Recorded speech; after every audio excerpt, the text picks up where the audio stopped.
up your notes from Blackboard called Challenging the Process. Tonight's lesson is definitely not original material on my part, but it's something that I heard from Andy Stanley years ago, and I thought, oh my goodness, this is such good material because I knew how it affected me. And so I wanted to include it in our class, and although typically for all of our lessons I pull from all kinds of resources to put something together, this is one of the rare ones where it's pretty much just his stuff that he's developed. And so I just tell you that up front. You don't try to hide that kind of stuff, but really good stuff. And every one of you in the room, every one of you are leaders, whether you've ever considered yourself a leader or not. I spoke this morning at an FCA, Fellowship of Christian Athletes, at the school right by my church. And we were talking about leadership, and I asked them to define, what does it mean to be a leader? And again, these are like, sophomores, juniors, seniors in high school. And they pretty much nailed it, because the thing that came out of that little short discussion we had with them is that leadership is really just influence. It's not a title, it's not a position, it's not a paycheck. It's just the ability to influence others. And so every one of you in the room have been influenced in one way or another, right? Someone in your life has influenced you in some situations in a good way, and you've all been influenced in not so good ways, right?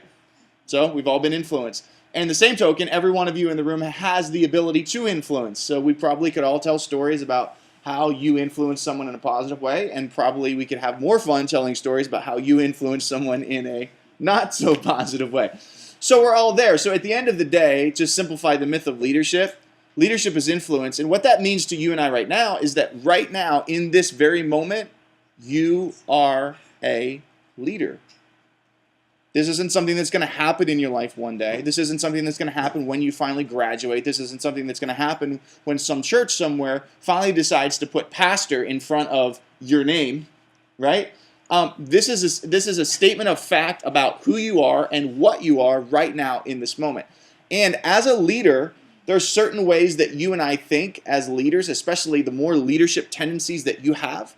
There's ways that you think, and there's ways that you process things that sometimes as young leaders we really struggle with. So when I listen to the content of this topic that we're going to talk about tonight, there were some moments where I just felt like light bulbs were going off in my head, and it was like, that's why I think that way, or that's why those thoughts pop into my head, or I didn't know, and so you're going to have some of those tonight. I would probably say, and I hope I'm not setting you up for an expectation that isn't met, but I would probably say of all the classes from last year's class, this material here was the class that I got the most emails about, and I had the most people saying to me, that helped me so much to understand more about leadership and also more about the way that I'm wired. So I want you to take good notes tonight, and there's obviously fill in the blanks there that you can follow, but I want you to really dig in and follow through what we're going, because you're going to find yourself at some point in the midst of what we're saying, and there's going to be some aha light bulb type moments going off in your head where you're like, oh, that makes sense, So we're going to dive into it, we're going to talk about it, and then we're going to take a break and then interview our guest, which some of you already had a chance to meet before class, and on Tuesday, Pastor Scott Noggle, who is a good friend of mine, but also just started on staff with me at Glad Tidings as our junior high youth pastor, and so he's got some good things to share on this topic and others as well. So here we go. Challenging the process. That's the phrase we're going to use. That phrase will make more sense to you as we're going through the material that we're going through. But here we go. Just some facts. Some facts about leadership. First, number one, leaders love progress. As a leader, we love it. We love progress. We love things to move forward. We love things to be going a certain direction. We don't like it to be stagnant. We don't like it to be status quo. Leaders love things moving forward. Leaders love progress. Number two, leaders hate the status quo. How many of you hate status quo? Right? That's a sign that you're a leader. If you're like, oh, God, I hate it. I hate the mediocrity. I hate the lukewarm. I hate the, oh, well, this is the way we've always done it, so this is the way we're going to continue to do it. That just drives me crazy. That's just a sign that you're a leader, and it's a sign that you hate status quo. Number three, this first section is pretty fast here. Nothing strikes terror in our hearts more than the prospect of being stuck. Leaders hate it. Leaders, people that have true leadership DNA, the whole thought of, I'm somewhere where I'm stuck. I'm somewhere where there's no opportunity to grow, or there's not a great opportunity to move things forward, or I'm somewhere where it's like the way that things have been happening the last several years is the way things are going to continue to happen as we're moving forward. Leaders hate that. That's a terrifying experience for us. That's like, like I don't want to be there. I want to be somewhere where things are moving forward. Number 4, as a leader, we are wired to move things from where they are to where they need to be, or where we feel that they need to be. So you, even as a leader in your youth ministry, the church that you grew up in, there's probably something in you, or there's probably some moment that you can recall where you can say, I remember being a senior in my youth ministry, I remember being a junior, or I remember having this experience where I wanted to see things change from current reality to what I thought was a preferred reality.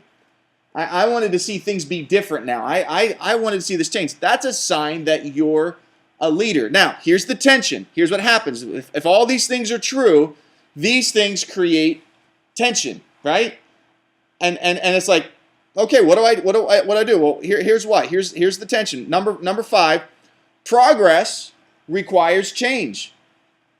Leaders love progress, but guess what? If we're going to make progress, that requires change. Change is the precursor to progress. Progress is always preceded by change. So how many of you grew up in a church that didn't like change? Right? Right? Almost all of us to some degree. Even churches that say they like change have certain areas or certain things that they don't want to change. Right? Some of you sitting in the room, you're kind of like, I don't really like change. I kind of like things to stay the same. All right? Nothing wrong with that. All right? But those of us that are wired, and you're wired for leadership, and you're wired, I want to see something happen, and I love progress, and I hate status quo, and I want to keep things moving forward. Well, there's this tension that's created now as a result. And here's the result. Change. If you're going to make progress, it requires change. Here's the next thing that happens. Number 6. Change is always preceded by challenge. So just logically put it all together with me. If progress requires change, change is preceded by challenge. That means challenge is the precursor to change. So before anything can change, and before change can help anything make progress, there's a challenge that takes place. Challenge is the precursor to change. Before there is change in the real world, there will be challenge in the world of ideas, philosophies, values, and strategies. All right, so here's the quote, and this kind of sets up the phrase that we're talking about under this lesson when we say challenge the process. There can be no progress toward the way things ought to be without a challenge to the way things are.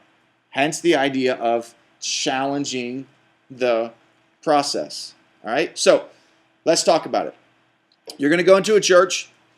You're going to be the new guy. You're going to be the new girl. You're going to start in some capacity. You might start out as the volunteer who's in charge.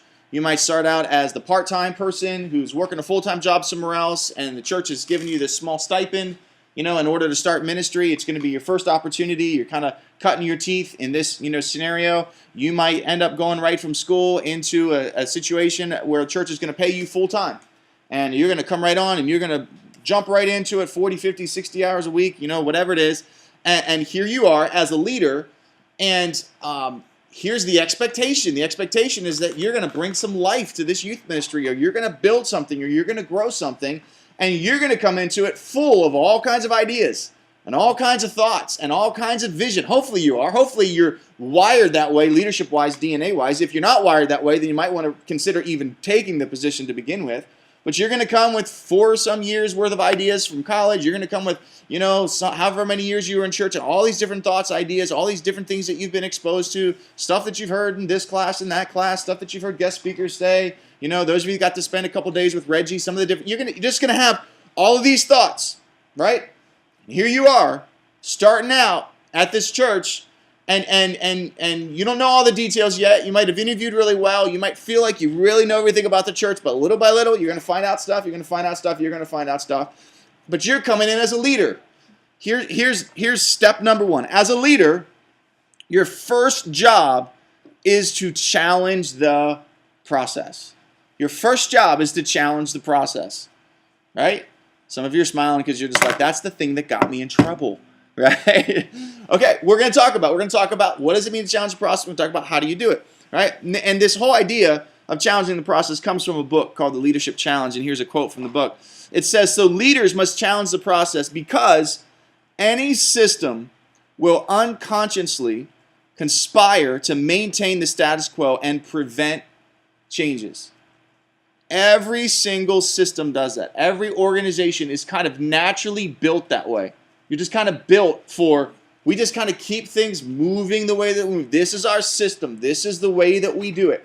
And that system inherently becomes very inward focused and becomes very focused on keeping things the way that they are. But as a leader, your first job is to challenge the process. Right? Here's what happens, and here's how you do it. So letter A. Challenging the status quo is where leadership begins. As leaders, that's our job. Look at me for a little, real quick. Look at me. That's what God called you to do. Right? Please tell me that you didn't spend 4 years in college and however many tens of thousands of dollars you had to pay to go through college or however much debt you're going to pay off after college is over so that you could go into youth ministry to maintain the status quo. Not why I'm in ministry. I hope that's not why you're going into ministry, right? So at the end of the day, it all starts with challenging the status quo. That's where leadership begins. But here's what happens, okay? This is the process, and you need to think through this. And if you can internalize the principles in a lesson like this before you step into that serious leadership challenge, you're going to help yourself out a lot. And I know you're typing really fast. You're trying to fill in all the blanks, all right? But make sure you listen, okay? Number one, by introducing the new, by definition, you challenge the old. Even if you don't say anything about the way things used to be or the way things are, the fact that you come into a situation, whether you're coming brand new or whether you've been there for months or years, I've been where I'm at for 11 years now, but when I introduce the new, by definition, I'm challenging the old. It could be something that's 6 months old, it could be something that's 10 years old, but I'm still challenging the old, right? Number two, by introducing what's next, you challenge what has always been. So when I step up in front of my leaders and I say, hey, here's what's coming next, or here's the vision for 2012 in youth ministry, or here's the next event that's coming up, or here's some new things that we're going to try next, I'm challenging what has always been. Number three, by introducing innovation, you challenge what has always been as well. I'm trying to be innovative. I'm trying to change the way we're doing things. Well, I'm challenging what has always been. Some people like it the way that it was. Well, you're challenging that now. Number four, by introducing what you are confident will work, you challenge what has always worked in the past. Do you know why your church is doing things the way that they are doing things right now? And he's like, no, I don't know. I'm going to tell you why. Because at some point, and I'm looking at you, but I'm talking to the whole class. At some point, it worked. There was a year in which it worked. That's why they started doing it. Now, and I know that's funny because you're thinking, what? Like, that actually worked? Or how many hundreds of years ago did that actually work? And I know, and that's how churches get stuck. Why do they get stuck? Well, at some point, that system worked. At some point, that was really successful. Now, here's what I want you to do. I want you to think about your church experiences for a moment. You know, you don't have to write anything down, so just look at me for a moment. Think about your church experiences for a moment. Think about the church that you were raised in your whole life, or some of the different churches you were in if you're in multiple churches. And in your head, we're not going to name these out loud, so you don't worry about, embarrassing yourself or, your home church or feeling disrespectful in any way. But in your head, I just want you to think about those one or two things that when you think about your church, those are the things that come to your mind when you think about, like, OMG, why in the world do they still do that, or do they do it that way? Think about those. Just kind of gather those in your head, okay? At some point, it worked. And because it worked, they did it again and again and again. And for some season in the life of that church, it worked so well that people talked about how well it worked, right? And they celebrated how well it worked. And they patted each other on the back. And there was some guy in the church who challenged the process of what was in order to get what is in place, and now that thing is the new thing that they've been doing, but it's not the new thing anymore because they've just been doing it over and over and over again. Maybe they've been doing it for too many years or too many decades, but they're still doing it because at some point it worked. Now, you and I, as young leaders, and you're younger than I am, but I still like to call myself a young leader, even though I'm probably not anymore, right?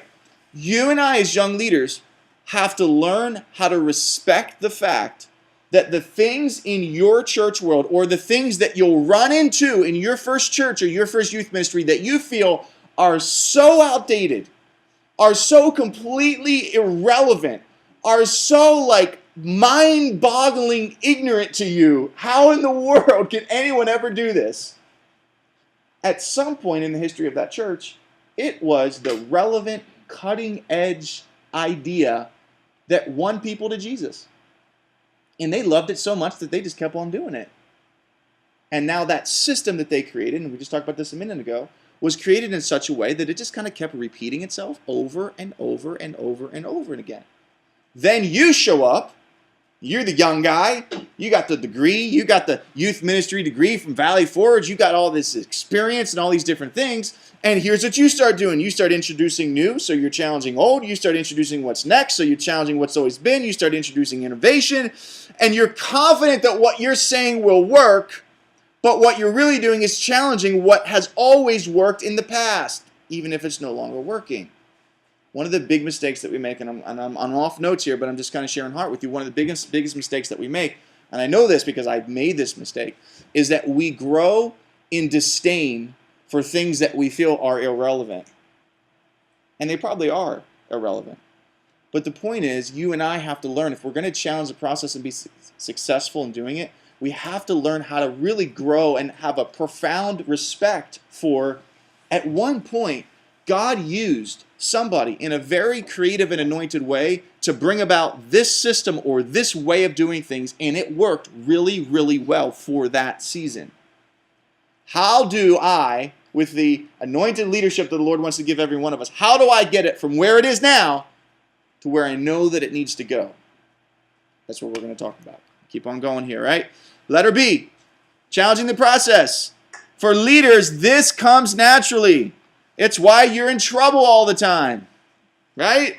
This is what happens. Number one, as a leader, there's something in you that leans towards evaluating and critiquing everything that you bump into organizationally. Is that true for you? That is true for me. I evaluate and I critique everything. Number two, you walk into an environment and you immediately begin seeing things that you think should be done differently. Anybody there? It don't matter where I go. I'm going to a conference next week. I'm going to see things and I'll be like, oh, they should have. Oh, man, they missed that. They should have. Wow. You know, I mean, this is just the way that it is. Here's how this works, right? If you are a communicator, if you're someone who's like you're good at communicating, and you have a passion to become a better communicator, when you sit in a class like this or when you sit in chapel service, you know, whether it's me or whether it's someone else, you're not simply listening to me, you're listening at me.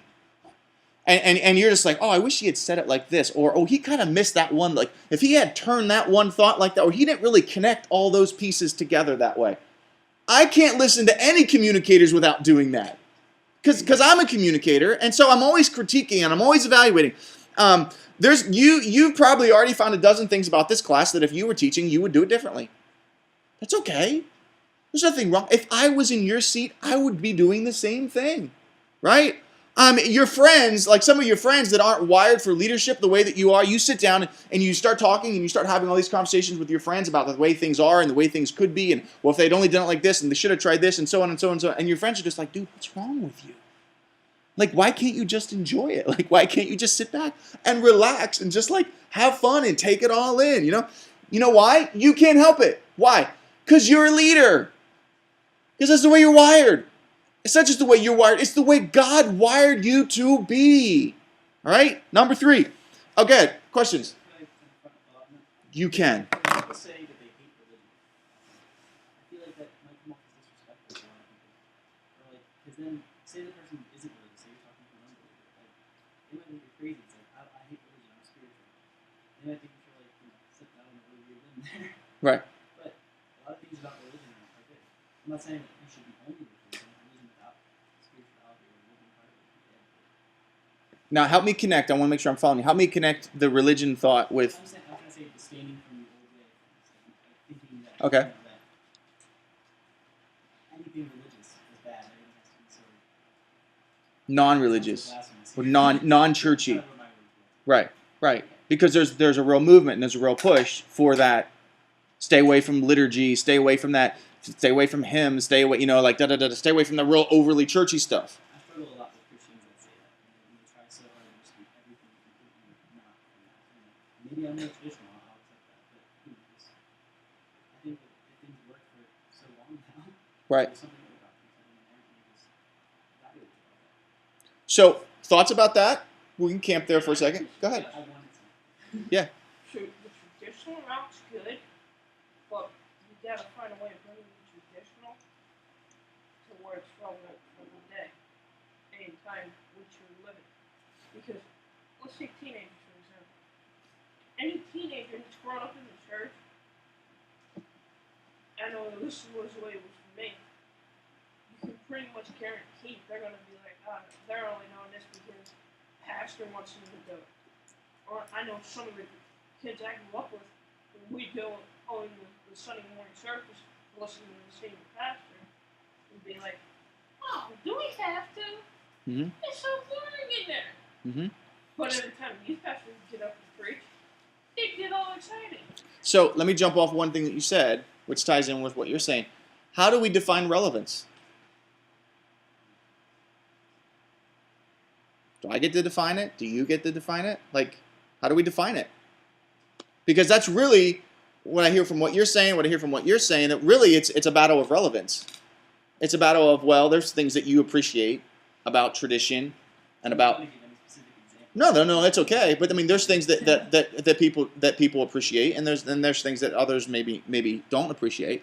So when I've grown up in church all my life, and a lot of the churches I grew up in were really small churches, and so because they were small churches, there was a way in which that they did church, So there's still things that take me right back. So like when I, like when I hear someone playing the organ during an altar call, there's a part of me that's kind of like, oh.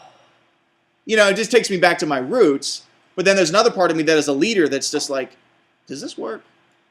Like, I don't know.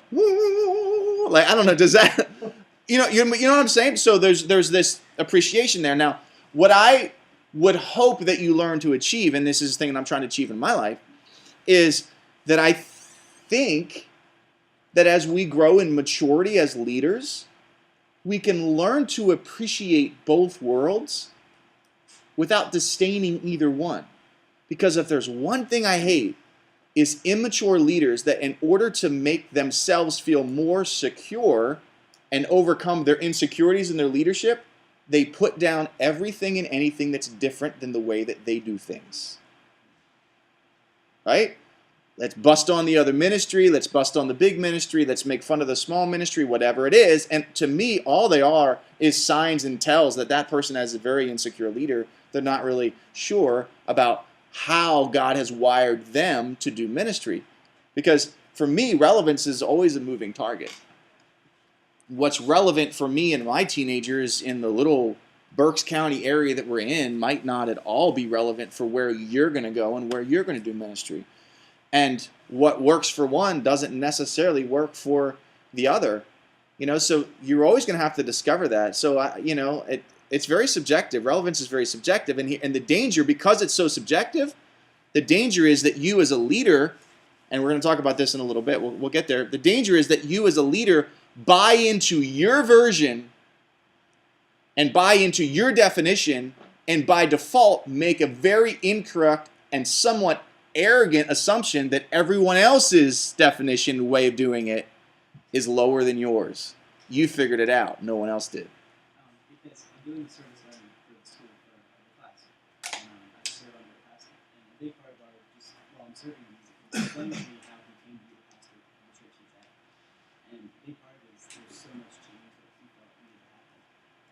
I agree with a lot of it. And it's just that to some people that's the way it is. You can uproot that with a lot of discontent. Who changes heart. And as leaders, we want to change. And let's just be honest, like if your motivations are in the right place, you want to change for the right reason. Because ultimately, why do you want to change? You want to reach people. Why do you want to reach people? Because you want to tell people about Jesus. It's not just about numbers. It's not just about success and pats on the back and stickers on our football helmet. Look how many people we got saved. You know, it's I want to reach people. If you don't have that drive, then don't go into ministry. At the end of the day, I mean, seriously, you know, but that's where the tension that we're talking about comes into play. We'll keep moving on, but interrupt me wherever with questions, whatever. Number 3, as a leader, it is in you to challenge the process. You can't help it. You shouldn't try to help it. You're wired that way, all right? Let's move on here. Letter C, deep in your heart, you feel that if you were in charge, things would not only be different, they would probably be better. Did you ever feel that way? Because you're a leader, right? It's because that's the way God wired you. Did you ever rebuke yourself for feeling that way? I'm so arrogant. I can't believe I think that way. What's wrong with me? This is terrible. You know, I'm an Absalom. I'm trying to take over the kingdom. It's like, what, you know, okay? Not necessarily. Not necessarily. Okay? I mean, pride could be in your heart, but that could be a totally separate issue. The fact that you're wired as a leader for, hey, you know, this is how God's wired me. This is the way that I think. There's some good things to learn. Let's keep on going. Letter D. Here's how your tendency to challenge the process expresses itself. Number 1, leaders ask why. Right? Leaders ask why. Why do we do it that way? Why is that there? Why is he doing that? Right? Most leaders hate to work in environments that don't make sense. We just want things to make sense. So we ask the question why a lot. Well, help me understand. We're just as bad as the 2-year-old kid who's, but why? But why? But why? Well, as leaders, we're kind of wired the same way. Number 2, leaders lean towards expressing an opinion about everything. Anybody have that problem? Right? I want to express my opinion. No one asks you to express your opinion, but you feel like you need to express your opinion. So I just, it's like, let me just kind of throw it in there, Everyone else in the room is happy with the way things are going. They're all unanimous, and you're just like, can I just say one thing? And it's not really one thing that you want to say. It's about a dozen things that you want to say, right? Leaders lean towards doing that. Number 3, leaders have a tendency to offer unsolicited suggestions, right? Number 4, leaders have a tendency to point out other models. Well, did you know it's such and such a church? Well, did you ever hear of this church? Or I read this book once. I went to this conference. Well, did you hear what these guys do? Or the church that I came from, we used to, like da-da-da-da-da. That's just the way a leader talks. You're always pointing towards other models, all right? So, here's what happens. Roman numeral number 2. Challenging the process always creates tension. It's just the way that it works. Listen, if you can't handle tension, if you can't handle criticism, if you can't handle sitting in a room where you're sharing your heartfelt opinion and everybody else disagrees with you, don't go into ministry. Don't do it, friend. I'm telling you what. Because if you're wired for leadership, this is what you have coming for. This is what's ahead of you as a leader. This tension will be with you all of the time. Because that's how you're wired as a leader. So here's the dilemma. No, you're writing them all in. But write them all in and then listen to me for a second. Here's the dilemma. Number 1. If you challenge my idea, I feel what? Challenged. You challenge my idea. I challenge your ideas, you challenge mine. Oh, you just challenged me. Number 2, if you challenge my vision, I feel challenged. That's tension. Number 3, if you challenge what has always worked around here, guess what? I feel challenged. There's just no way around it. There's no way around this. And so if you come to a place, in a situation, an organization, a church, somewhere, and all these principles apply outside of church world. So for those of you that are sitting here thinking, well, I'm not sure that I'm going to be in the church world, and you might find yourself in some other sort of organization, whether it's like some sort of teen organization or some sort of, just secular employment or whatever that God's leading you to, all of this stuff is still the same. You're challenging. You're challenging someone's ideas. You're challenging someone's vision. You're challenging what has always been. That challenge creates tension, right? Letter B, this tendency is problematic. Number 1, for you, the leader, and here's where we're getting real practical, and this is where you need to start really highlighting some stuff in your notes and putting stars and asterisks beside it and coloring stuff in yellow and red and bolding and italicizing, underlining, whatever one works for you. If you're not careful, you'll actually start to think that you're smarter than you really are. That's where arrogance sets in. Again, here's the mistake of the young leader. We got great ideas. We got great innovation. We've learned all these things. We've read all these books. We've gone to all these conferences. We've been exposed in classes like this to all these different people that are doing ministry and doing it different ways and different models and all of these different things. And if we're not careful, we can walk into a brand new situation, and there could be a senior pastor who's been there for 5 years or 50 years, and it doesn't really matter. But we could start to actually think things like, I think I'm smarter than them. I think I know more about it than they do. Thus begin the seeds of pride and arrogance in our life. So you better be careful. You got to be careful with your leadership tendencies, with your gift as a leader, because all of a sudden you start to think, I know it all. I know it all. Next bullet point, you may think, here's the flip side of it, you may think there's something wrong with you. You may beat yourself up mentally. Now, I've been on both sides of both of these bullet points. I've been on the side of thinking that I'm smarter than what I really am, and God having to show me, you're not that smart. You're not as smart as what you think you are. I've also been on the flip side of playing the spiritual mind games where I beat myself up and I lose my confidence as a leader, or I lose my ability as a leader to challenge the process because I tell myself there's something wrong with me. Like, there's just something wrong with me. I shouldn't think that way. I can't believe that I cannot believe I just thought that. Like, what is wrong? I can't believe I'm driving home from church and I'm critiquing my pastor's sermon and I'm pointing out everywhere where he missed it and how it could have been more effective if da-da-da-da-da and A-B. Like, what is wrong with me? You know, man, I have a rebellious heart, you know? And so you got to find that balance there in the middle where you're not thinking that you're too smart, but you're also not resisting all of the leadership tendencies that God has given you and planted within you. Next point here. You may confuse, this one's huge. Your tendency is problematic because you might confuse your opinions with moral imperative. Everyone look at me for a second. Do yourself a favor and learn how to divorce your theology from your preferences. Well, I should write that down in your notes somewhere. Theology is theology. Your ministry preferences and your ministry philosophies are your ministry preferences and ministry philosophies. Don't try to theologize them. Don't try to put them all together. So many people, not just young leaders, but so many people do this. Well, you know, this is the reason why we do this is because over here in the Bible, because of this verse, we try to take our preferences, we try to take our philosophies, the way that we like to do things in ministry, and then we try to put a scripture verse with it to give it backing. Youth pastors are notorious for doing this. Why? Because we feel like we're always on the defensive. So we have to give like some biblical reason. So when I was first starting out in youth ministry, it was just like, well, let me give you the biblical rationale for why sometimes we use movie clips to illustrate a point in our sermon. Well, let me give you the biblical rationale for why we use a haze machine to use with the lights in our youth facility, and let me try to give you a biblical rationale for why we run the sound at 100 decibels. You know, I mean, like it's like that's just practice. That's just ministry practice. That's just call that what it is, right? It's just, we've discovered that culturally speaking, these are tools and these are things that we use and the way that we do things in order to like better connect with people and better reach them. It's not a theology thing. It's not a you know, the Trinity and the Godhead. It's not an inspiration of the word thing. It's not the deity of Christ. It's not healing. It's not pre-tribulation, you know, like it's none of that. It's just practice. It's just the way that it is. It's just the way that it works. So, I mean, just think about it.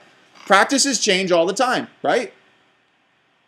You're glad that they change, right? You should be glad that they change, or else you'd be sitting in the kind of classroom that Scott and I sat in when we came to Valley Forge, right? Practices change all the time, right?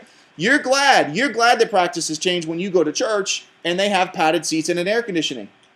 Guess what? There's no Bible verse for that. You're not going to find one. You're not going to find a scripture that supports, here's the reason why we should have padded chairs when we go to church. Here's the reason why we should spend tens of thousands of dollars of people's tithe money in order to put air conditioning in our church, right? Right? Now we have parking lots. Hundreds of years ago, we had stables for our horses, you know, and kind of, you know, pull out. I mean, just think about that. I was at Shady Maple a couple weeks ago, we took a bunch of students down there. Whenever there's like a Monday off school, we'll typically do like a Shady Maple run with whatever kids want to go, and we just go hang out and eat breakfast or whatever. Shady Maple down in Berks County is this huge smorgasbord. It's kind of disgusting how much food that they have. You go to Shady Maple, they got parking lots galore, but you know what they also have? Stables. Why? Because it's Amish country, and there's Amish people that want to pull up in their stable and they want to go there and eat. To me, that's relevance. Now, do I need stables at my church in Glad Tidings? No, that'd be a waste of money. No one would use them, right? I just need parking lots. Now, here's what happens though to young leaders all the time. When you and I get frustrated because someone isn't grabbing on to the change we want to make, or someone isn't understanding how we're challenging the process, someone isn't understanding how we want to move things forward, and we want to try to be more relevant, or at least our perception on our definition of what relevance is in this area, what do we try to do? Let me find some good scripture verses for this. Let me back this up somewhere. Let me pull something out of context, out of some story somewhere. I used to have a young leader on my staff who's no longer at our church. This isn't the reason why, but it just, whatever. He and I would go back and forth all the time, and we'd just be having a total philosophical conversation, at least that's the way that I interpreted it, about some sort of ministry practice, about the way something should be done, about the way a person should be communicated to, or, email or this or that. And all of a sudden, in the middle of the conversation, he just would start throwing scripture verses into something. And I'd be like, well, time out. I'm sorry. I'm not making the connection between what we're talking about and the verses that you're kind of like, I don't know. Well, because that's what that verse teaches. No, that's not. This is what you and I try to marry. We try to marry together our theology and our philosophy. And I'm of the opinion, and for some of you, this you might not agree, and that's okay. But I'm of the opinion that you're better and stronger as a leader, and better and stronger as a follower of Christ when you let theology be theology and you let philosophy be philosophy. This is the reason why you can go online right now and you can Google all kinds of stuff about some of our nation's Christian leaders, and you can hear all the good things about them and you can hear all the junk about them as well. Right? And it's because people marry together their theology and they marry together their philosophy. And here's what you have to do as a young leader. When you're challenging the process, don't get confused between something that's merely your opinion, merely the way that you would like it to be, merely your preference, and theology. Moral imperative. You have to, because the Bible's, maybe not necessarily. All right, let me move on, because I could just camp there way too long. Last bullet point here. If you don't learn to lead under, you probably won't lead over. That's a big one. You better learn how to you better learn how to be able to lead underneath someone else's leadership. Because if you're not faithful in the small things, then don't expect God to give you the bigger things. If you don't learn how to lead well underneath someone else who might be saying no to you, or might be saying slow to you, or might be pulling the reins in a little bit, then God probably or very might not give you the opportunity to be that leader over. Right? This tendency is often problematic, letter B still, but under number 2, it's problematic for your pastor. Here's how it ties in with the person that you're serving. First bullet point. They might confuse arrogance, or they might confuse it with a lack of respect for their leadership. So if you're not careful, when you're trying to challenge the process, your pastor, the person that you're working for, they just think you're arrogant. Or they just think, oh man, that kid thinks they know everything. I mean, they're always this and that, or they'll begin to feel like it's a lack of respect for their leadership.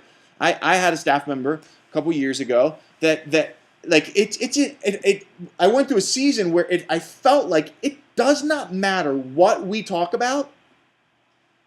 Like, there's going to be some sort of like butting of heads. Like, it doesn't matter. It doesn't matter what it is. It's like, yeah, well, and this, yeah, well, this, yeah, over here, we're over, and like after a while, it doesn't matter like how nice they are about it. At some point, you just get to the point as a leader where you feel like they just don't have any respect for like who I am or the way that I'm trying to lead. Like at some point, and we're gonna jump into a section here and talk about like how do you do it? How do you do it right? Because there's a right way to challenge the process and there's a wrong way to challenge the process. But you got to be careful that in your desire to challenge the process or in your actually doing it, that you don't come across as arrogant or you don't come across as disrespectful. The next one, they might be threatened because you think that you're right, or you might actually be right. You know, they did, and so you threaten the senior pastor because they're like, oh, this young leader, and they're saying all this stuff, and then they're actually right. Or, last one here, they might think that you're not a good team player. They might just be like, you know, they're just not good. You know, they're not on the team. They're not always on the team. So, look at this, and this quote's in your notes there. Either way, your leadership gift has the potential to cause a relational rift. Here's the point. This is the principle here. It's a good one. When a spiritual gift causes a relational rift, the problem is never the gift. It's always, underline it, it's always the fault of the gifted. You catch that? Like, put that in there deep, underline that. It's always the fault of the gifted. If your leadership gift, whether it's right now in the place that you're serving at as a volunteer, or those of you that are youth pastors, or you're getting ready to take a position somewhere, if you find yourself in a situation where your gift in leadership causes a relational rift, it has nothing to do with your giftedness. It has everything to do with you and the way that you're handling it. So, how do we do it? All right. Oh, hang on a second. My computer just... Where are you? There we go. How do we challenge the process? Just real practical stuff here, last couple minutes before we go to break. Letter A, begin by finding common ground. Begin by finding common ground. Couple questions. What are the goals of the organization, the church, where you're at? What are the goals of the leaders? Okay, you got that in your notes, so sit up and look at me for a second. You need to remind yourself, this is important, you always have to remind yourself in ministry, when you're trying to challenge the process, when you feel like you and your lead pastor or your boss are on two different pages, and you're thinking about all the things that are different between the way you would do things and the way they do things, and why the way that you do it would probably be better, it'd probably be more effective, you'd probably reach more people, all these different things that you're telling yourself. Please remind yourself that at the end of the day, you have more in common with that person than not. Sometimes I've had to literally sit myself down and write out a list of all of the things that I have in common with my pastor, with my organization, and all this. I just got to write them all out. Okay, this. Sometimes it's just a mental exercise that I go through. But the mistake that we can make as leaders, because we can be so driven towards progress, and we can be so terrified of status quo and being stuck where we started out, that we can just simply focus all of our thought and all of our energy on everything that's different between me and between them. And that can be our big focus, and we can end up telling ourselves lies that we tell long enough that we eventually believe them to be true, lies that make us think we have nothing in common. Our philosophies are just completely opposite of one another. That might not be true. It might not be true at all.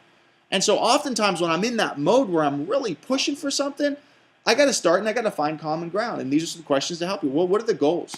Do the goals that the church has line up with goals that I have? Guess what you're going to find out? Probably do. I mean, they probably are some really similar goals. They're like reaching people, discipling people. You got the same goals, right?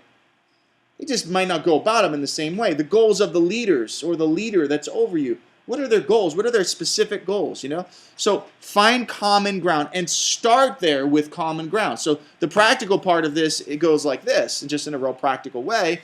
You're the youth pastor. You want to do some wild and crazy, zany outreach that has never been done before at your church, and you know that it's going to ruffle some feathers, and there's going to be some people that are upset about it, and they're not going to understand it, and so on and so on, you know. And so, okay, let's start with common ground. Before I get into all the details of how we're going to challenge the process and we're going to try to do this really out-of-the-box outreach, and I don't have to give you an example of one. You just think of one that, you know, is out of the box for the environment that you grew up in, or, you know, just some random thing. But before I start there with what we're going to do, let's start with common ground between me and my pastor. Hey, pastor, you know how we want to reach young people for Christ. Yeah, we want to reach young people for Christ. You know, I mean, you got to start with common ground. It's just a real wise, practical thing to do, right? What's next? Letter B, as a follower, learn how to challenge the process without challenging the authority of your leader. Learn how to challenge the process without challenging the authority of your leader. let's fill in the rest of the blanks here, and then we're going to talk about all of it. When an instruction is given, follow through now, debrief later. Number 2, never verbalize your frustration with other team members, volunteers, other staff members. Love this quote. You need to memorize this one. Loyalty publicly results in leverage privately. Loyalty publicly results in leverage privately. All right, so you're filling them in. You should be really close by now. All right, and then just look at me. Let's talk about this. I was at Glad Tidings for, I think, 3 months. And I decided to show a movie clip from the movie Gladiator to illustrate. It was not too long after Gladiator had come out on DVD. It's kind of sad to think that that movie, such an amazing movie, came out like a decade ago, but I guess that's the truth now. But the movie had just come out on DVD, and so I wanted to show a clip, some good quotes in there, what we do in life echoes in eternity, and, just great moments in there. And I think I wanted to show the scene where Maximus is talking with the current emperor, and the emperor's trying to give him the kingdom, and there's this whole conversation. There's some real profound things there that the emperor says about wanting to know that when he's died that he's lived for a purpose or whatever and everything like that. So I pulled this clip out, I showed it, and like the week after I showed it, one of the parents in the church came up to me, and they were like, "Hey, can I talk to you?" And I was like, "Yeah." And again, I'm like new kid on the block and everything, and they're just like, "Hey, I was really concerned. My kid came home, and they were talking about the movie Gladiator and how you showed a clip from it, and now they want me to rent the movie." And I went on, one of those websites, one of those, I should know, I'm a parent now, one of those parenting websites. Yeah, I don't know. If you think of it, just yell it out. Yeah, and so they and they're like, I was reading about this, and it's this movie, and it's this, and it's got all these themes in it and all this stuff, and blah blah blah blah blah. And so I had this conversation with this parent. I was trying to explain to them why I did what I did, and this whole thing, and blah blah blah blah. And they weren't buying it. They were not happy. They were very nice about it, which was cool because sometimes parents just want to yell at you. This parent was very nice about it in her presentation, but she didn't walk away with like, okay, I got it. I totally understand it. She didn't walk away with that at all, and she was highly involved in the church. She was like one of those volunteers who volunteered at the level that she probably should have been paid type volunteers, but she wasn't, but tremendous pull, a lot more influence with Pastor Brian at the time than what I had. I was the new guy on the block. And I just knew, I knew she's going to go talk to him about it. Like, it's going to happen. So I need to go talk to my pastor. I just need to lay it out. So I went to his office. Pastor Brian, hey, just want to talk to you about something that happened in youth ministry. Yeah, what's up? So I just, started with Common Ground. Hey, you know how, when I came here, you told me that you really wanted me to reach young people, and you told me that, and I told you that I was willing to do whatever I needed to do besides crossing moral boundaries. I was willing to do whatever I needed to do to reach young people, and I'm really serious about that. And so so there's some things illustrations that I'll use in sermons that, maybe wouldn't be something that we use with adults, but it's just, it's connecting and communicating with young adults, with teenagers, trying to be relevant with them. And so I used a movie clip in my sermon last week, and it was from the movie Gladiator. This is the movie. Have you watched the movie? No, I never watched the movie. Well, this is kind of what the movie's about. Blah blah blah blah. So on and so on. And so I used this clip, and this is the reason why I did it. And it's really trying to communicate and teach God's word. I had all, just a whole thing prepared and everything. And I said, and I need to talk with you about it because there's some parents that are upset about it. So I wanted to come and talk with you about it because I wanted to know what your thoughts were on this situation. But before you answer, here's what I want you to know. You're the pastor, and whatever you decide, I'm going to do. So I just want that to be on the table up front. Like, I'm going to passionately tell you why I think I need to have the freedom to do this as a youth pastor, but at the end of the day, I just want you to know you're in charge. Okay, I appreciate that answer. We went through the whole conversation, and this is how the conversation ended. And I was there for like 3 months, and it was at this point that I was just like, I think I could work for this guy for a long time, because this is what he said to me. He said, you know what? I don't really let my kids watch those kind of movies. We're really conservative with that kind of stuff, which is odd because now he would tell you that Gladiators is like his favorite movie, which is kind of funny. But at that time, he's like, I don't really let my kids watch those kind of movies. And if I was preaching and if I was the youth pastor, I wouldn't do that. I just wouldn't feel comfortable doing that. But I'm not the youth pastor. You're the youth pastor. And if you feel like that's something that you need to do in order to reach young people. I'm going to trust you enough to trust that you're never going to show something that's going to be offensive in and of itself, even if there might be other parts of the movie that we wouldn't recommend to young people. Because at the end of the day, parents need to be parents and youth pastors need to be youth pastors. Parents can make the decisions on what kids watch. Youth pastors can preach and teach the gospel. And I was just like, they, whatever. But again, I think there's important things that happen there, and I haven't always done this right, so I'm not trying to use myself as like the glowing example of perfection whenever you challenge the process. I've done it wrong probably more times than I've done it right. But in this situation, there's important things that I'm trying to give to you in principle and then try to give you illustrations for. Find the common ground. The common ground is we want to reach kids, and we want to teach to them in a way that's going to be relevant to them so that they understand. I'm also going to challenge the process here, which was, it was challenging for my pastor because no one else had ever done that in the history of the church, and no other staff member had ever ventured into that realm of, we're going to show movie clips from non-Christian secular movies, right, to illustrate the gospel or illustrate a spiritual truth. But I want to do it in a way that doesn't challenge his authority. And so sometimes you have to make yourself flat out say, I just want you to know at the end of the day, however you say it, I recognize your authority. You're in charge. However you phrase that, communicate that, right? Here's how you live it out, though, on number 1 and 2. When an instruction is given, follow through now and debrief later.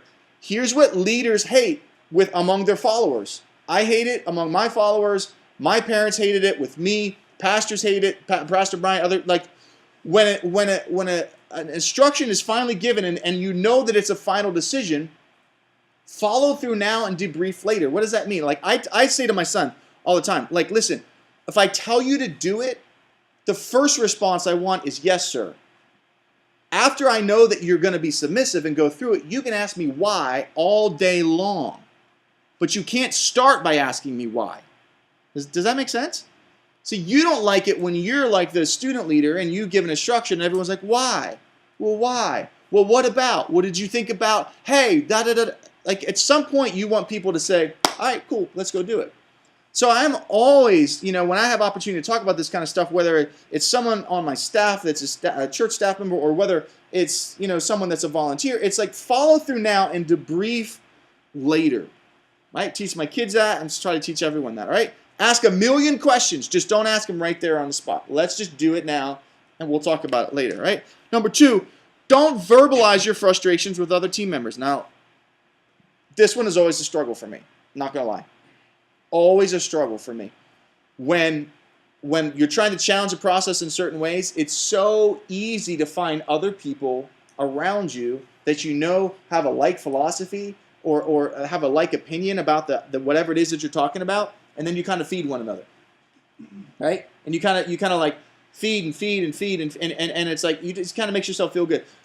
But what you're really doing at the end of the day is talking behind your leader's back. And you got to think about it. Out of everything that I've talked about in this lesson, that's the one that I have to work on the hardest because I can so easily either be the person who starts those conversations or be the person who gets baited into those conversations. And it's really hard for me just to walk away. But that's what I got to try to do. I have to try to learn how to say, you know what? There's some people on staff at the church I'm at now where I know, and I love them to death. They're just, they're great and great friends or whatever. But there's some people on staff when a certain issue comes up, I got to get out of the conversation because I know where it's going to go, and I know what I'm going to say, and then it's just going to be all bad. And it might not be bad in the sense that we're bashing somebody or that we're talking bad or that we're being overly critical, but it's just bad because we're having a challenging the process type conversation behind someone else's back that only can lead to worse things happening, not to better things happening, right? Here's the last little caveat here, and this is so important. Loyalty publicly results in leverage privately. If you will very publicly show that you're loyal to the direction that your leader is giving, whether you agree with it or not privately, the result will be when you have the private conversations, you'll have much more leverage, you'll have much more pull. Much, much more. If you're the leader who publicly is always in a staff meeting or always in a public setting, it might not be in front of the whole church, it might just be even a small group. It might just be with 2 or 3 other people. But if you're the person who's always, why, but kind of walks out of there with a little bit of a gruff attitude or whatever, you got no pull. You got no chips in your pocket, right? I mean, think of it like that. Like when I was in Bible college, one of my professors used to always say that you either gained in every interaction that you have with your lead pastor, you either earn chips or you spend chips, right? And so he kind of gave us this visual idea of like chips, almost like just think of like a poker chip for now, not gamble around here, but just think of a poker chip, right? You either earn chips or you spend chips, right? Good interaction, earn some chips. Pull off a great event, earn some chips. Follow through in something that they really wanted to make sure followed through, earn some chips, right? Communicate well, earn some chips. Go to your pastor first and tell him, hey, I used this movie clip and blah, blah, blah, blah, blah, but I wanted you to know about it, da, da, da, da, da. You handle it in the right situation, okay, earn some chips. So you can get a big old fat pocket full of chips, right? You're going to want that because sometimes you're going to have to spend them. Sometimes you're going to have to kind of throw some chips on the table and say, man, I'm going to put my neck out on the line here, and I'm going to, I'm going to do, and I'm going to just try something. I'm going to kind of really challenge the process here, blah, blah. I did this illustration. I don't think you could ever get away with this now without really getting people upset, but I did this illustration. I was like, I don't know, 3rd or 4th year that I was at Glad Tidings or whatever. It was right after the movie Finding Nemo had come out, and so I did this whole sermon called Finding Nemo, and I used like 3 clips from the movie, like each of the main characters. It was was it Marlin was the dad? Was he like the dad, right? And Marlin lost his son, and so I used some clips of Marlin. I got to find my son, got to find my son. It's all about evangelism, right? And then there's Dory, Marlin knew what the mission was, he's like the person, he understands the mission, da da da da da da. But then there's Dory, and Dory's like the Christian, she always forgets the mission, right? And she's like, who are we going, blah, blah, blah, blah. So we did this thing with Dory. And then there's Nemo himself, and Nemo, because Nemo is the recipient, he gets saved, he wants to go and do that for someone else, and so he goes and saves all the tuna fish at the end, go swim down, the whole story. The whole time I'm preaching, there's this big, huge card up there with this black cloth over top of it, right? No one knows what's inside of it, right? So at the end of the message, I unveil it. Well, there's about 300 goldfish that are like in this like aquarium, like this, like 40-gallon aquarium or whatever like that. And one of the maintenance guys had helped me make this, they customized this net that was like, it was laying on the bottom and had a string that came up, and when you pulled it up, it basically pulled up every single one of the fish. He's like already in shock. He's like, oh. All right, he pulls up every one of the fish, so you kind of get them all at once. And so I'm like, the whole thing, we got to reach our friends and blah, blah, blah, blah. Our friends are like these fish in here. And these fish, man, they're just swimming around and they're just having fun in life, but they don't know what's going on. They don't know that they're in danger right now. These fish have no idea that their life could end in 10 seconds from now. And everyone, God, what's going on? And so I grabbed the net and I kind of pull it up a little bit, and my kid's like, and so I kind of, he knows that. And so I pull it all the way out of the water now. So now there's like 300 fish and they're on the net. And my kids are like, oh my gosh, what are you doing? Blah, blah, blah. Put them back in the water. They're gonna drown. Not drown. They're gonna suffocate. I don't know. One of those two. And so I'm preaching my guts out. I'm just like, our friends are just like these little fish in here and blah blah blah. They don't know. These fish don't even know it's gonna hit them. They don't even know how their life could end so quickly. And this fish is flying everywhere. And my kids are like, oh. They're just shocked, and everyone's just sitting there still. And so now there's like 300 fish on the floor, and they're, and I'm just like, look at all these fish. Look at all these fish. They're all going to die. Every one of them's going to die. Look at that one over there. He's like gasping for air over there. He can't even breathe because he's not in the water. He's like wobbling. I'm like being a jerk at this point. Like, look at that fish. Like, someone needs to pick that. Someone needs to save. Who's going to save all these fish? And I'm trying to help them understand what I'm hoping is going to happen here. Like, who's going to save all these fish? Who's going to da da da da da? And all of a sudden, one kid gets it. And he jumps out of his seat and he runs up and he grabs the fish and he throws it back in the aquarium. Then, kids start rushing, and so they're all coming up and they're scooping up fish and they're putting them all back in, and everyone's trying to save the fish, and I'm preaching my brains out the whole time. And that's exactly what you need to do for your friends, and this is what you got to do, and we got to save them, blah, blah, blah, blah, blah. So then it gets all done, all the fish are back in, and half of them are dead, and they're floating on the top. And I'm just like, and then this is what happens when you wait too long. That's what happens. like this whole thing. I mean, like, so, I mean, I was just like, you couldn't do that today. And the kids would be like Facebooking and tweeting. PETA would be knocking at your door by the end of the day. I mean, it would be all of, this was before like every kid had a smartphone and every kid had Twitter and Facebook and the whole deal and everything like that. All right, but here's the backstory, right? I'm working on this illustration for like a couple days before I'm getting ready to do it, right? And I know this is risky. I know there's parents that could be upset about this. I know this thing could go bad in a hurry, right? And the one thing I'm thinking to myself is, I don't really want my pastor to know about it before I do it because he might shut it down, and I really think this is going to be great, and I think this is really going to motivate our kids to reach their friends, and so I feel like I really want to take this risk, and if I got to spend the chips afterwards, I'll spend the chips afterwards, but you know, I had been there like 3 or 4 years. This isn't like week 1, okay? And so I'm in the building and grounds, his office, and we're working on this whole thing, and it's about 2 hours before the service, and we're working on this whole thing, and we're like fixing everything, blah, blah, blah, blah, blah. And my pastor walks in. And he's like, hey guys, what you doing? I'm like, I mean, I was like, what am I going to say? Like, you can't really lie, you know? And I'm like, just working on this thing for my sermon tonight. Oh, what are you preaching about? I'm like, I'm just doing this thing about evangelism, you know, fishers of man. It's like, just, you know, big bunch of fish, you know, just to kind of illustrate, you know, being a fisher of man. I just got a bunch of fish and everything. He's like, cool, tell me more. Like, well, finding Nemo, using some movie clips, and there's different things and everything like that. And, you know, and so just, it was cool to have some goldfish there to kind of go along with the movie to try to illustrate, you know, like, you know, and everything like that. And he's just like, yeah, I don't really get how it connects. Like, how does it all connect? Okay, all right, fine. Here's the deal. Wasn't going to tell you about it. Really didn't want you to know about it. Here's what I'm doing. And I just laid it all out. I told him this is what I'm going to do. I'm going to pull them all up. I'm going to throw them all over the place. Some of them, they're all going to die at the end of the day. But I'm going to motivate kids and just, you know, and I know this is crazy. It's probably the craziest thing I ever did. And he looks at me. He's just like, dude. He's like, you're going like Tony Campolo level on me. He's like, you're not going to like start swearing in the middle of your sermon, are you? You know, if you don't know who Campolo is, he's like, that's like, he does that. He'll just like swear in the middle of a message and then say something like, you're more upset that I just cussed than the people that are going to hell, that, you know, whatever, something like that.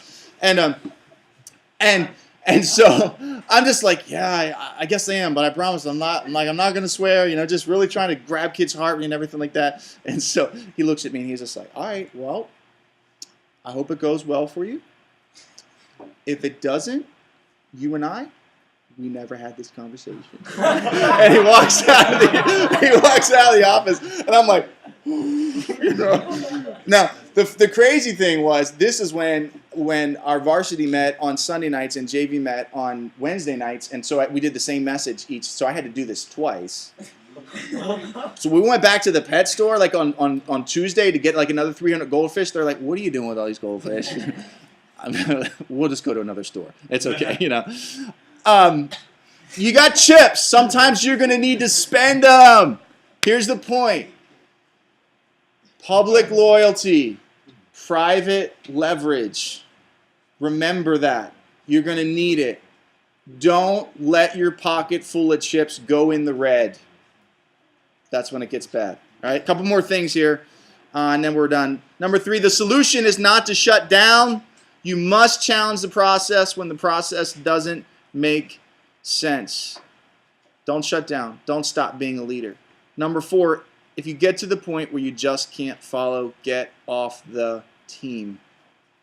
Just get off the team. Seriously.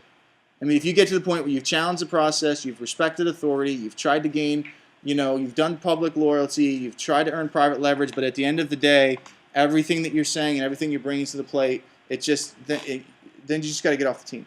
You just got to find a place where you know the leader that God has wired you to be is going to fit in the culture that you're at, right? And sometimes that's hard. And to be honest with you, that can be really hard when you first come out of college for a couple reasons. One being that you don't really know yourself that well yet. You might kind of think that you do. You know yourself in a college student, young adult, young and married, or young single and dating, or what you know yourself kind of in that way, had a couple jobs, volunteered at some youth ministries, part-time, da-da-da-da-da-da-da-da, but you don't know yourself really in a leadership capacity, the way that you lead other people, the way that you think about things. You don't always know yourself that well. It takes time to figure those things out. It takes time to grow into some of that. And so sometimes when you're young and you're looking for that first position to go to, one of the hardest things is not just to try to find the right position and ask all the right questions, but it's also a soul-searching time for you to really figure out who are you and how do you lead, and establish those things first. That's the benchmark. And then try to find a culture and a pastor in a church somewhere that's a good match for who you already are. Don't lie to yourself. Look at me. Don't tell yourself that you'll change in order to fit the culture of the place that you really, really want to go. You won't. You can't. It's not how God made you. Do you get it? You'd be better off going to a smaller church instead of that big church that might offer you the money, right? You'd be better off going there if you realize that's a better fit for me. It's a better leadership fit for me. You got to think about those kind of things, all right? Letter C, as a leader, and this is on the flip side now. Here's what you got to do when you finally get to be a leader. As a leader, create opportunities for your leaders to challenge the process. One day, you'll be the person in charge. You'll be the girl in charge. You'll be the guy in charge. Well, you better practice what you preach. If you want to be in an environment where your leader always allows you the opportunity to challenge the process in the right way, then make sure you are that kind of leader when you finally get the opportunity to do it. How do you do it? Number one, invite questions. Number two, you don't gain anything by not knowing what they're already thinking. So make sure that you're gaining as a leader. Number three, they're trying to understand it all and improve it. If you got good team members, that's what they're trying to do. They're not trying to stab you in the back. They're not trying to disrespect you. They're just trying to understand what's happening or what you're thinking and improve it. Number four, don't confuse leadership with rebellion. Don't confuse leadership with rebellion. I have a guy on my team right now that I just hired a month ago, part-time guy, worship and media, graduated from high school last year. We did not get along during his sophomore and junior years. Freshman, sophomore, junior. We did not get along, youth pastor to student, at all. I love the kid to death.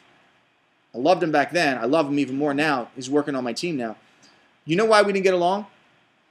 Because I didn't understand number four. It wasn't him as much as it was me. Now, he's a teenager, and every teenager has their own set of insecurities and immaturities. We were all there. We've all had them. We still have them to some degree, different level. I always interpreted everything that he did as rebellion, when the reality was he just had a lot of leadership in him. He just had a lot more leadership in him as a teenager than what all my other teenagers had, and so I didn't interpret it that way. I just interpreted it as rebellion. And the moment all of a sudden the light bulb clicked, he's not really as a rebellious kid. I thought he was a really rebellious kid. The moment it clicked, all of a sudden I realized this kid's a great leader.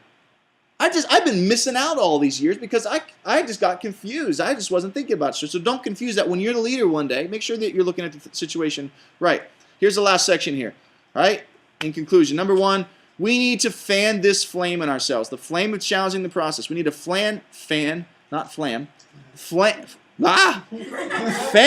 this flame in ourselves and in the leaders around us. Number two, the more established, organized, and systematic a church becomes, and this is when churches get larger, they get like 200 and larger, and they start growing and growing and growing and growing and growing. The more established, organized, and systematic a church becomes, the more difficult it is to listen. Know that if you end up going into a church that's a little bit larger, they're organized, they're established, they're systematic, it's a little bit more difficult for them to listen. You're going to have to work a little bit harder to challenge the process. Number three, give your leaders, volunteers or paid, give your leaders a forum to challenge the process. Create a culture where they can challenge the process. Here's what happens when you do it. Everybody wins. The ministry remains relevant. Talked about relevance a little bit. When you allow your leaders to challenge the process, especially your young leaders, because one day you're going to be the older person and there's going to be a younger person. When you allow them to challenge it, the ministry helps stay relevant. We create an environment that attracts leaders. If you want real leaders to be around you, right? If you want leaders to be around you the way that you're a leader, guess what? They're going to challenge the process. They just are. If you don't want people around you that to challenge the process, then you don't want leaders around you. Leaders challenge the process, right? Nothing goes underground. There's not all this undercurrent, this undertow of stuff that's happening, this subculture stuff that goes on because everyone's talking about it, but no one's really talking about it, but everyone's talking about it. Everyone knows about it, but no one really wants to have the conversation. You feel like every meeting you sit in, there's the elephant in the room that no one wants to talk about. Cultures and organizations like that are places that haven't created a forum where the process can be challenged. We don't cut ourselves off from the outside world where others are asking the same questions about our organization. All right? Last couple points here and then break time. Number 4, when we stop challenging, we've stopped leading and we started managing. If you're a leader, God made you a leader because he wants you to lead. I know that was incredibly profound, right? You're a leader because he wants you to lead. If you're not a leader and he wants you to manage, then manage and do it to the glory of God because the world needs both leaders and managers. Managers aren't bad. There's nothing wrong with being managers. Managers help the world go around. Managers help people show up on time. Managers help making sure people get communicated to, people get paychecks, all those good things. Managers are great at that. We need managers. But we need leaders too. And if you're a leader and you're wired to be a leader, never stop challenging. Because the moment you stop challenging, the moment you stop leading, then you start managing. Number 5, when you stop challenging, you will eventually find yourself being challenged. Because you've now stopped leading. And if you actually have other leaders around you and other people around you that have that leadership DNA in them, and they want to grow, and now they're the ones that they're afraid I'm stuck and they don't like the status quo and they like progress. You've stopped challenging yourself, and so now you're the person who's in the way. You know, my dad, you know, and you guys have met my dad a couple weeks ago. But one of the things I've always really admired about my dad, who's still full-time pastor, you know, he's 66 years old and he's never stopped challenging himself and those around him to reach people, to be more creative, to be more effective, all of those different things. I want to be like that when I'm still in ministry in my 60s. I don't want to be that guy that everyone else talks about. Oh my gosh, don't go, you got everything. Say that they're doing it the same way I don't want to be that person. You don't want to be that person. Right? You've got to keep on challenging. Last point here. Why did churches do the same irrelevant things over and over again? It's real simple. Nobody's challenging the process, and everybody who tries gets shut down. You've got to be in a place where you can challenge the process as a young leader. And when you finally get the opportunity to lead, you need to make sure you create a culture where the process can be challenged. Last quote here. The reason there is something in you that is dissatisfied with the way things are around you is because God has put it in you, and therefore he has put you there to help bring the change. Hope that you connect with that. I hope that makes sense to you. If you are somewhere, wherever you're at, whether you're here at Valley Forge or whether you are at a church somewhere or one day when you're at a church, when you find yourself in that situation where you feel dissatisfied because you want things to change, because you want things to be different, that's not a sign that God wants you to move on. People confuse that. People think, oh, we're so dissatisfied, and we want things to change, and we want this to be different, we want this to be different, and they need to do this, and they need to do this, and you know what? We should just leave. That's exactly why God has you there. Because he wanted to put a leader there who could make a difference. He wanted to put a leader there who could challenge the process. That's why you're there. So learn how to challenge the process. Learn to be faithful to who God created you to be, but learn to do it in the right way.